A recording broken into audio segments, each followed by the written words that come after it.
बच्चों, आज की इस वीडियो में आपका बहुत बहुत स्वागत है। मैंने आपको पर्यायवाची विलोम शब्द लिखवा दिए हैं।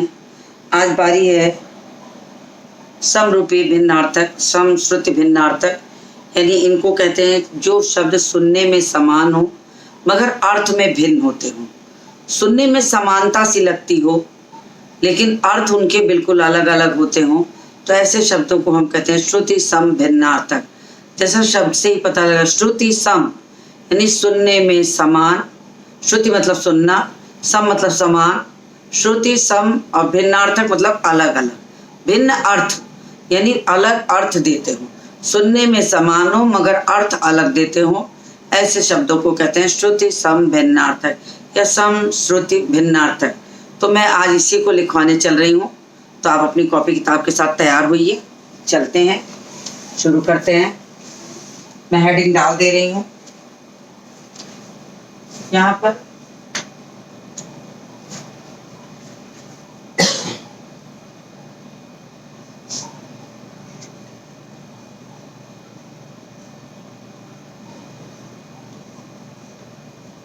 सम श्रुति भिन्नार्थक, कहीं कहीं श्रुति सम भिन्नार्थक भी लिखा रहता है, उसका कोई मतलब नहीं है, बस सुनने में समान,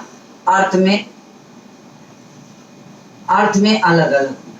तो मैं आपको लिखवाने चल रही हूँ। चलिए शुरू करते हैं। तो पहला शब्द लिखती हूँ, अचल और अचला।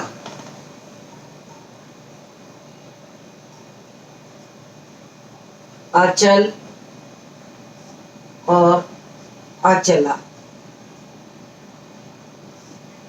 अचल और अचला। अचल कहते हैं पहाड़ को और अचला कहते हैं धरती को।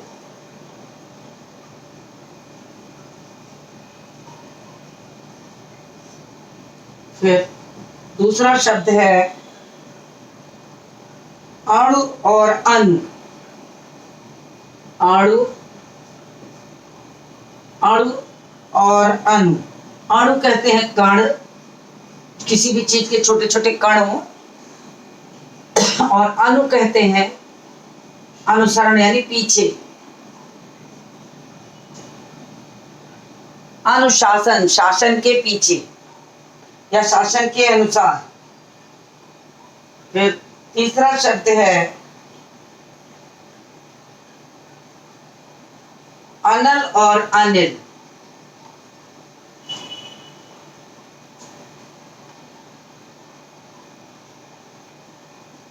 अनल और अनिल।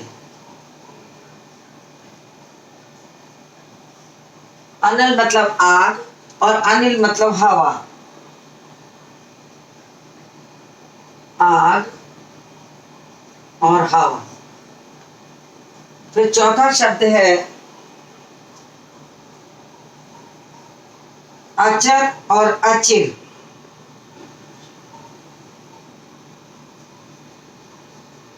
अचर और अचिर।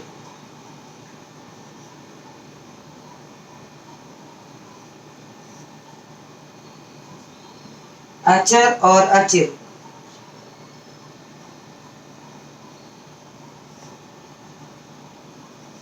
शीघ्र। फिर पांचवा शब्द है अतल और अतुल। अतल, अतुल।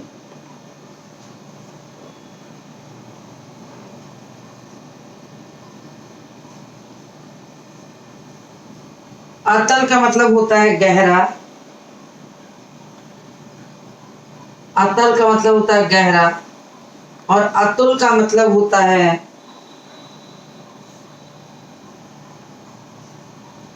बड़ा या अतुलनीय अर्थ में भी आता है, जिससे किसी की तुलना न की जाए, जिससे किसी की बराबरी न की जाए। फिर अपकार और उपकार। शब्द है अपकार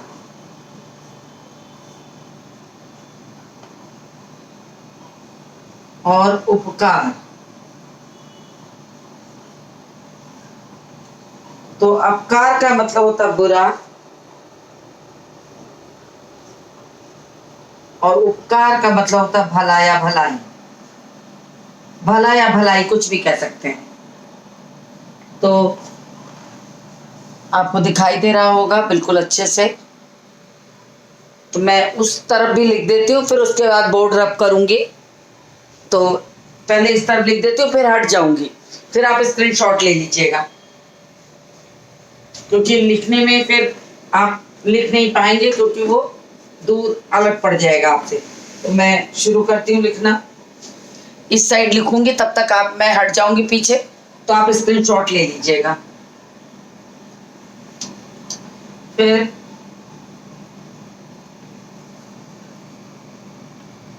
अधम और अधर्म। अधम, अधम का मतलब होता है नीच, और अधर्म यानी जो धर्म नहीं है, पाप है, पाप के अर्थ में हो जो। फिर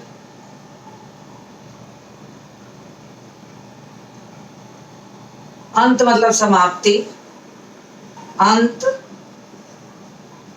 समाप्त, और है अंत्य। अंत्य का मतलब होता है कि अंतिम हो।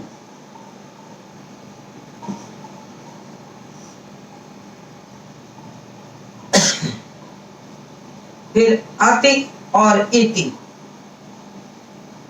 अति का मतलब बहुत,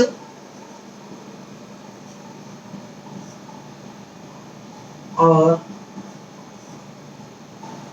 इति का मतलब समाप्त।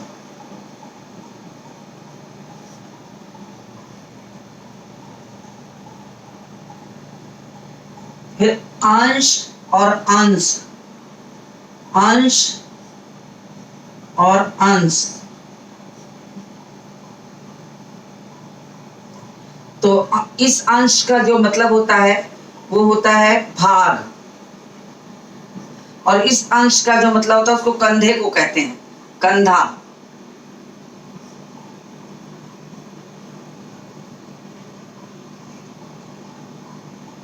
फिर है अदृश्य। अदृश्य का मतलब होता है जो दिखाई न दे, जो दिखाई न दे। फिर शब्द है अदृष्ट।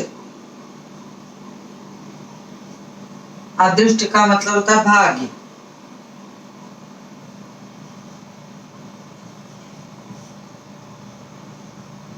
फिर अली और अली। एक शब्द है अली जिसपे छोटी की मात्रा होती है, एक होता है अली। तो अली और अली में क्या अंतर है? जिसपे छोटी की मात्रा है वो है भंवरा, अली मतलब भंवरा, और जो बड़ी की मात्रा वाला है उसको सखी यानी मित्र के अर्थ में।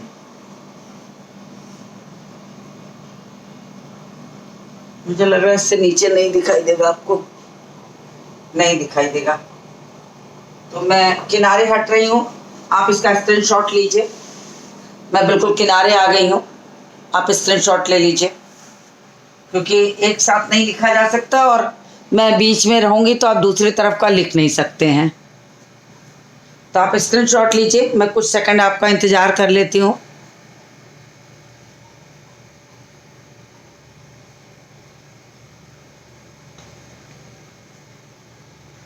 मुझे लग रहा है आपने स्क्रीनशॉट ले लिया होगा, मुझे फिर लिखना चाहिए, तो मैं शुरू करती हूँ।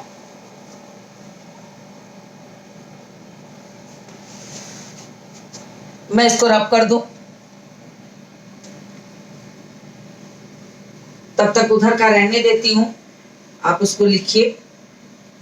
अगर किसी को लिखने में से काम खत्म करके लिखना है तो वो जल्दी हो जाएगा थोड़ा उसका।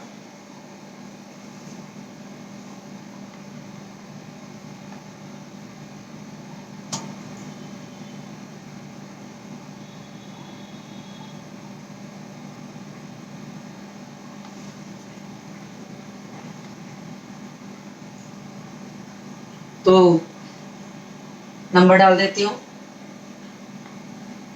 अली और अली के बाद फिर अम्ब और अम्ब शब्द है।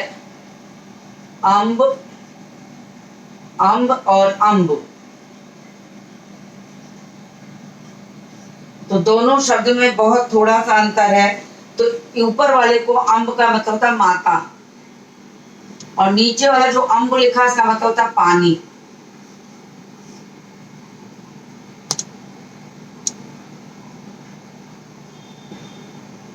फिर उसके बाद शब्द है अनिष्ट और अनिष्ट। देखिए कितना कम अंतर है।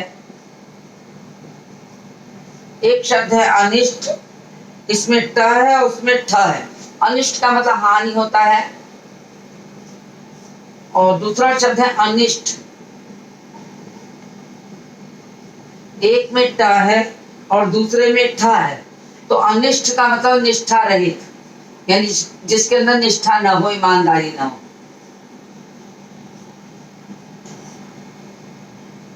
फिर अधर और आधार। अधर मतलब होता है होंठ, अधर मतलब होता है होंठ, और आधार, आधार मतलब होता है सहारा।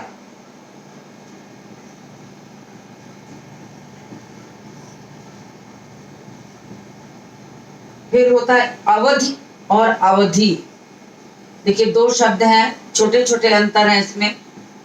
एक है अवधि, एक पे छोटी की मात्रा है, और एक होता है अवधि, एक पे बड़ी की मात्रा है। ये जो है वो समय है जिसपे छोटी की मात्रा है अवधि, और ये अवधि एक भाषा है, एक प्रकार की ये भाषा है। फिर अविराम अभिराम शब्द है। अभिराम, अभिराम का मतलब होता है सुंदर,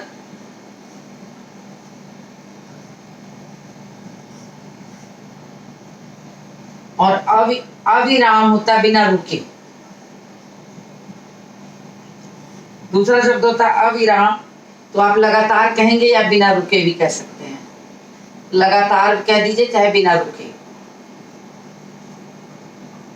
फिर एक शब्द है अंक और दूसरा होता है अंग। अंक जिसको मतलब होता है गोद, जिसे बच्चे को अंक में उठाना, गोद में उठाना।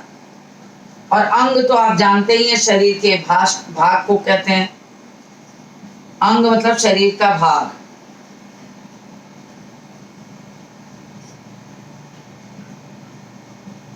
मुझे लग रहा है कि इससे ज्यादा नीचे लिखेंगे तो आपको नहीं दिखाई देगा। मैं देख लेती हूँ, दिखाई देगा। तो अवलंब और अविलंब, एक शब्द है अवलंब,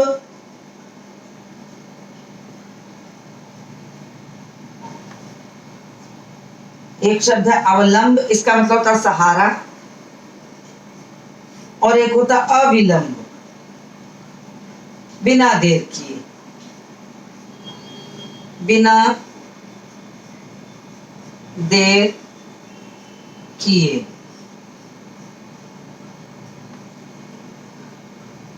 तो मैं इस किनारे वाला रब कर रही हूं, इधर का छोड़ दे रही हूं, और जो ये पहले का लिखा हुआ है इसको मैं रब कर दे रही हूं।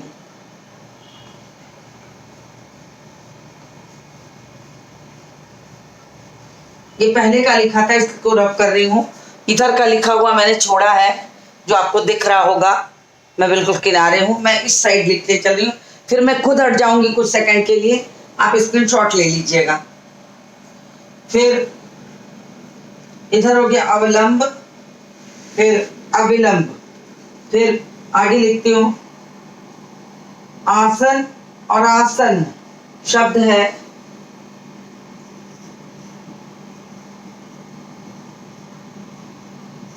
एक शब्द है आसन, तो आसन तो कहते हैं बैठने के स्थान को। आसन मतलब आसन देना या बैठने के स्थान, जो भी कहें, बैठने का स्थान कुछ भी कह सकते हैं। एक होता आसन, आसन जिसका मतलब होता है निकट। फिर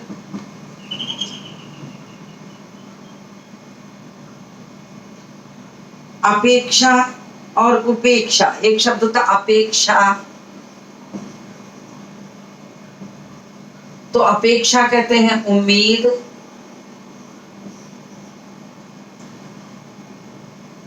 और या तुलना के अर्थ में कह सकते हैं तुलना।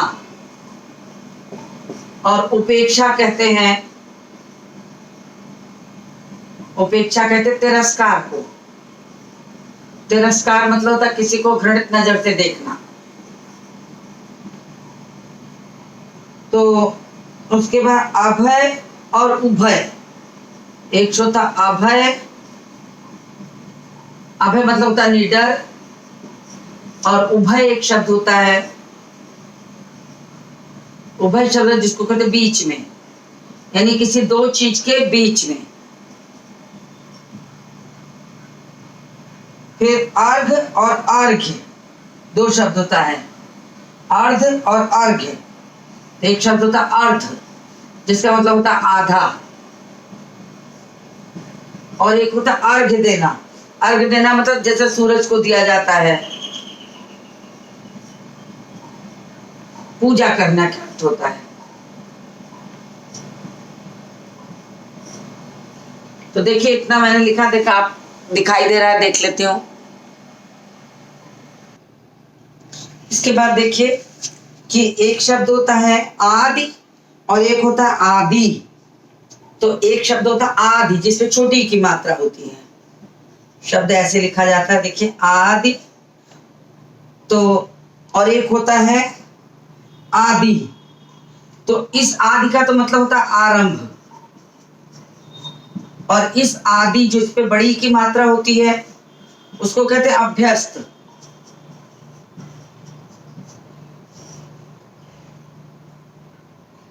अभ्यस्त। फिर देखिए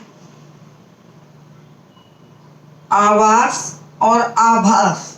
शब्द है आवास। आवास किसे कहते हैं? रहने के स्थान को कहते हैं, रहने का स्थान। और एक शब्द होता है आभास, एक होता है आभास। आभास कहते हैं कि महसूस होना या झलक मिलना। महसूस, महसूस उर्दू का शब्द है, लेकिन महसूस होना मतलब पता चलना। इसको आप पता चलना भी लिख सकते हैं, पता चलना। तो मुझे लग रहा है इससे नीचे आपको नहीं दिखेगा, तो मैं हट जाती हूँ। आप इसका स्क्रीनशॉट लीजिए, फिर मैं उसके आगे का लिखवाऊंगी। तो मैं किनारे हट रही हूँ, आप स्क्रीनशॉट ले लीजिए, मैं कुछ सेकंड आपका इंतजार कर लूंगी। चलिए आप स्क्रीनशॉट लीजिए, मैं बिल्कुल किनारे हूँ। फिर उसके बाद मैं लिखूंगी, दोनों तरफ का स्क्रीनशॉट हो जाएगा आपका। कुछ सेकंड मैं इंतजार कर ले रही हूँ, क्योंकि ये शब्द ऐसे हैं कि जो रोजाना प्रयोग तो होते हैं, लेकिन उसका एक निश्चित अर्थ क्लास 9 के बच्चे को पता होना चाहिए, नहीं तो उसको दिक्कत होगी। और ये आपके जब पाठ्यक्रम में कर दिया गया है तो आपको इसको अच्छे से पढ़ना है, याद कर लेना है किस शब्द का मतलब कौन सा है। तो मुझे उम्मीद है आपने स्क्रीनशॉट ले लिया होगा। तो मैं इसको रब करके आगे बढ़ती हूँ, तो आगे बढ़ रही हूँ, फिर इसको रब कर देती हूँ। स्क्रीनशॉट आप उधर का मैं अभी छोड़ के रखूंगी कि आप तब तक उसको लिखना चाहें। जो बच्चे लिख रहे हों किसी कारण से, वो लिख भी सकते हैं, इसीलिए मैं एक साथ नहीं मिटा रही हूँ। और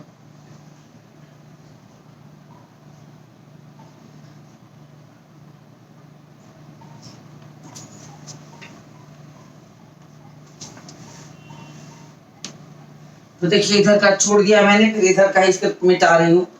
तो नंबर भी डालती चल रही हूँ और इधर का बाद में रब करूंगी। मैंने आवास और आभास लिखा है। अब हुआ आतप और आपत। एक शब्द है आतप और इसका मतलब होता है धूप, और एक शब्द होता है आपत। देखिए दोनों शब्द में उलटफेर हुआ है, और जिसका आपत आपत्ति के अर्थ में होता है, जिसको संकट कह सकते हैं या आपत्ति कह सकते हैं। संकट कह सकते हैं, आपत्ति कह सकते हैं, विपत्ति मान सकते हैं। एक होता है उपयुक्त, एक होता है उपर्युक्त। एक शब्द होता है उपयुक्त,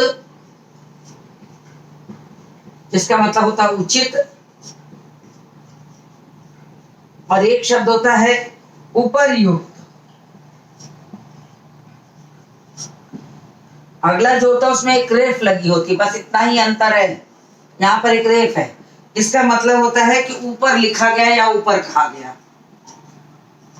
क्वेश्चन के ऊपर लिखा रहता है ना, उपर्युक्त अंश को पढ़कर ऊपर कहा गया, तो लिखा रहता है उपर्युक्त अंश को पढ़कर, यानी ऊपर लिखे गए अंश को पढ़कर।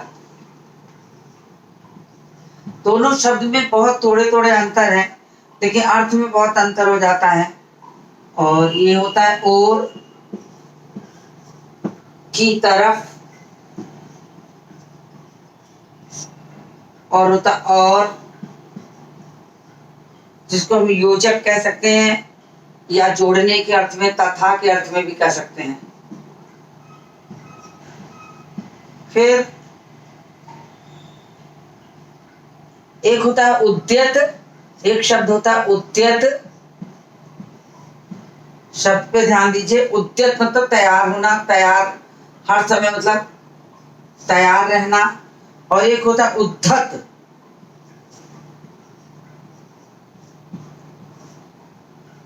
तो उद्दंड के अर्थ, जो उद्दंड होते हैं उसके अर्थ में आता है।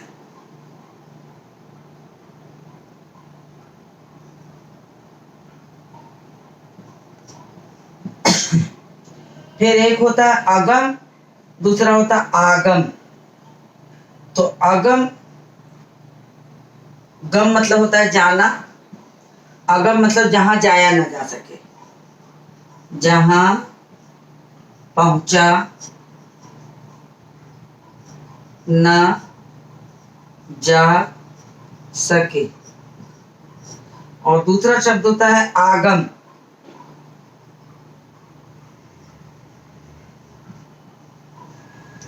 आगम मतलब शस्त्र होता है।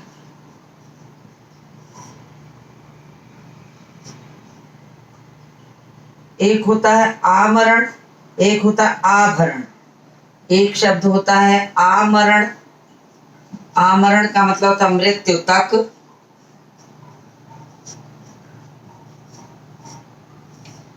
और एक शब्द होता है आभरण, इसमें म नहीं होता, भ होता है। आभरण इसका मतलब होता है आभूषण, गहने।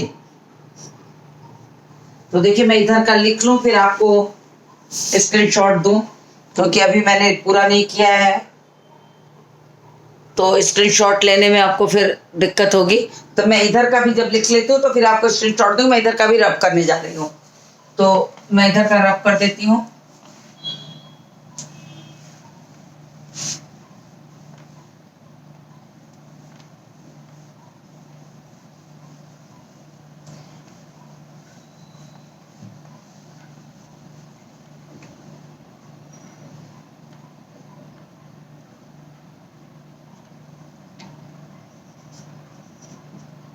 तो इसके बाद जो शब्द है, एक होता है अस्त, एक होता है अस्तु। अस्त मतलब होता है छिपना, जैसे सूरज का अस्त होना कहते हैं, छिपना जैसे कहते हैं ना अस्तु। और एक में ऊ की मात्रा होती है खाली। तो दोनों के शब्द के अंतर में खाली इतना है कि इसको हम कहते हैं अस्तु, मतलब जो भी हो, या इसलिए, या अच्छा के अर्थ में भी कहते हैं इसको, या जो भी हो। फिर एक शब्द होता है अनि और दूसरा होता है अनि। अनि, और इसका मतलब होता है शत्रु, और एक होता अनि। दोनों की मात्रा में बस छोटी बड़ी का अंतर होता है। इसको नोक कहते हैं, किसी चीज की नोक। फिर उसके बाद का जो शब्द होता है वो होता है उदार और उदर। इसमें भी देखिए थोड़ा सा मात्रा का अंतर है। उदार एक प्रकृति होती है, विचार होता है, तो इसको कहते हैं बहुत उदार दिल वाला, यानी विशाल दिल वाला, बड़े दिल वाला, उदार प्रकृति वाला। और एक होता है उदर। उदर मतलब होता है पेट।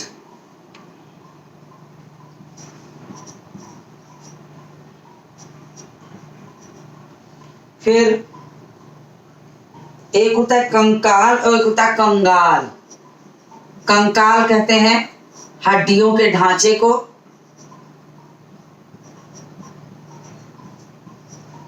हड्डियों का ढांचा। और एक होता है कंगाल, गरीब, दरिद्र, जिस भी अर्थ में लगा लीजिए। फिर एक होता है कपट, एक होता है कपाट। एक शब्द होता है कपट, इसका मतलब होता है छल करना, कपट करना, छल करना, धोखा देना के अर्थ में। और एक होता है कपाट, इसमें देखिए मात्रा का, इसका मतलब होता है दरवाजा।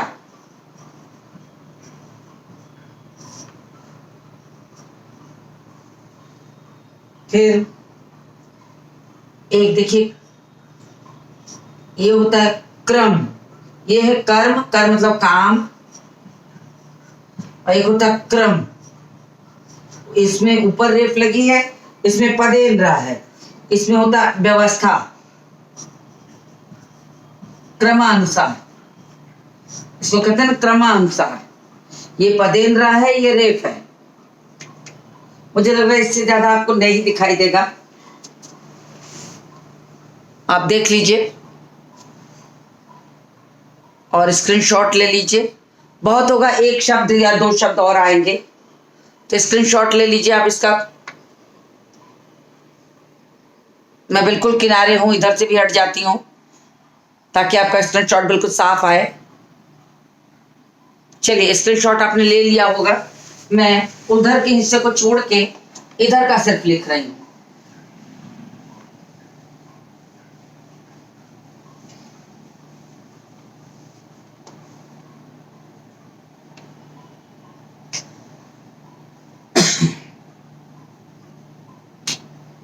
फिर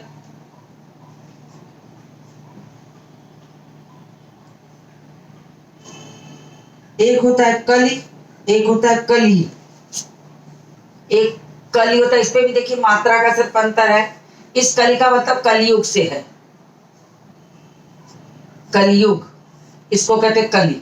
और एक होता है कली, दूसरा होता है कली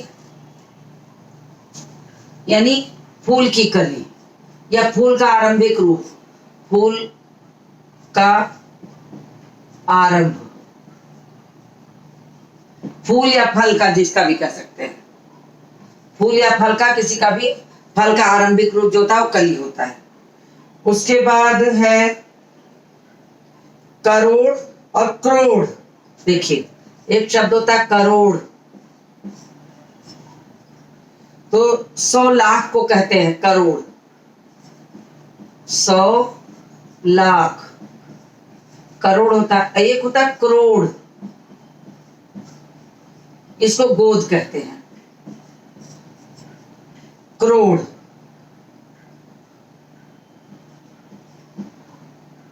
एक होता है कुल, एक होता है कूल। इस कुल का मतलब होता है वंश, किस कुल के हैं आप, यानी किस वंश के हैं आप। और एक होता है कूल, इसका मतलब होता है किनारा, नदी के कूल पर, तो किनारे के अर्थ में है, कूल मतलब किनारा।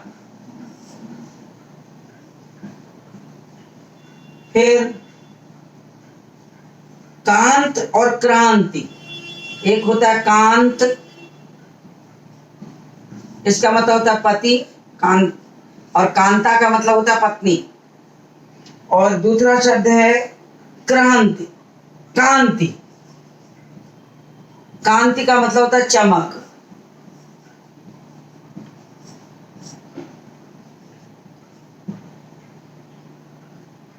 एक होता है कुपथ, एक होता है कुपथ्य। एक शब्द होता है कुपथ यानी गलत रास्ता, गलत रास्ता, और एक होता है कुपथ्य। कुपथ्य कहते हैं गरिष्ठ भोजन को, गरिष्ठ भोजन या अनुचित भोजन जिसको कह सकते हैं। गरिष्ठ भी आप नहीं समझेंगे, मैं अनुचित लिख देती हूँ। अनुचित भोजन जो पेट को भारी कर दे, उस तरह का भोजन। तो उसके बाद एक कृति होता है, एक कृति। इस कृति का मतलब होता है रचना, और एक होता है कृति। देखिए इसमें भी छोटी बड़ी की मात्रा है, ये रचनाकार होता है। तो देखिए मैंने इतने शब्द आपको लिखवा दिए हैं, आप इतने शब्दों का स्क्रीनशॉट ले लीजिए, स्क्रीनशॉट लीजिए इसका। तो मुझे उम्मीद है आपने स्क्रीनशॉट ले लिया होगा। आप स्क्रीनशॉट न लिए तो मैं अभी भी किनारे हूं। तो बहुत सारे ऐसे शब्द होते हैं जो सुनने में बिल्कुल समान लगते हैं, लेकिन अर्थ बहुत बहुत अंतर होता है। तो मैंने इतना लिखवा दिया, और फिर भी आपको बुक से तो पढ़ना ही पड़ेगा। तो आज के इस वीडियो को ही समाप्त करती हूँ और मिलती हूँ आपसे अगले वीडियो में।